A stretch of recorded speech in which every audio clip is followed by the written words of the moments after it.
தெரியாமல் வராங்களோ அவங்களுக்கு ஃபஸ்ட்டு எப்படி ஸ்டார்டிங்லேருந்து எப்படி அவங்களுக்கு எத்தனை மாதத்துக்குள்ளே அவங்க கற்றுப்பாங்க.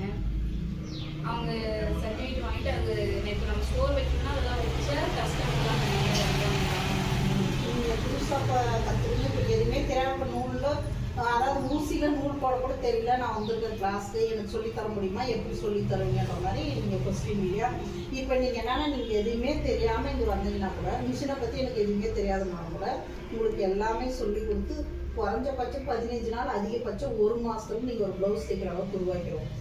அதுக்கு பிறகெல்லாம் ஃபாஸ்ட்டாக பண்ணிடுவோம். அதுக்கு பிறகு நீங்கள் ஒரு டிசைன் பொறுத்து இப்போ நீங்கள் வந்து நீங்கள் ஒரு புட்டிங் வைக்கிற மாதிரி ஒரு கடை வைக்கிற மாதிரி வேணும், ஒரு ஷாப் நான் வைக்கணும்னு யோசிக்கிறீங்கன்னா இப்போ நீங்கள் முடிஞ்ச அளவு ஒரு டிசைனிங்கோ இல்லை டிடிசியோ முடிக்கிறது பெஸ்ட்டு, இல்லை டிப்ளமோ. ஏன்னா அதை பற்றி நமக்கு ஃபுல்லாக தெரிஞ்சிருக்கணும். தெரிஞ்சிருந்தாலும் நம்ம வைக்கிறதுக்கு வசதியாக இருக்கும். இப்போ ஒரு ட்ரைனிங் சென்டரே பண்ணுறீங்க, இப்போ ஒரு ஸ்டூடெண்ட் வந்து ஒரு கொஸ்டின் பண்ணுறாங்க, இப்போ ஒவ்வொருத்தரும் ஒரு கொஸ்டின் பண்ணுவாங்க. இப்போ 10 பேர் இருக்கிறாங்க, 10 பேர் 10 கேள்வி. அந்த கேள்விக்கான பதில் நமக்கு தெரியல. முதல் நம்ம ஒரு ட்ரைனர்னா நமக்கு கிளியராக நம்ம வந்து கிளியராக இருந்தால் மட்டும்தான் அடுத்தவங்களுக்கு ட்ரைன் பண்ண முடியும். சும்மா அரைக்குறையாக முடிச்சுட்டு நானும் போய் வச்சுன்னா அதில் டெவலப் ஆக முடியாது. அதனால தான் லாஸ் ஆகுது நிறையா. இப்போ நிறைய பேர் வந்து நான் கடன் வாங்கினா அதை பண்ண இதை பண்ண லாஸ் ஆகிட்டு சூசைட் பண்ண அப்படின்வாங்க.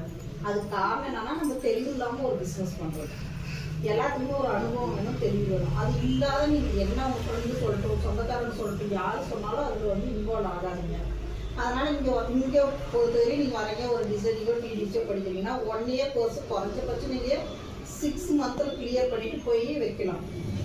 நீங்கள் இப்போ நீங்கள் வந்து ஒரு நாள் வந்து கற்றுக்கிறீங்க, அதாவது 10 மணிலேருந்து 4 மணி வரைக்கும் கிளாஸ் டைமா, இடையில எத்தனை மணி நேரம் வருது?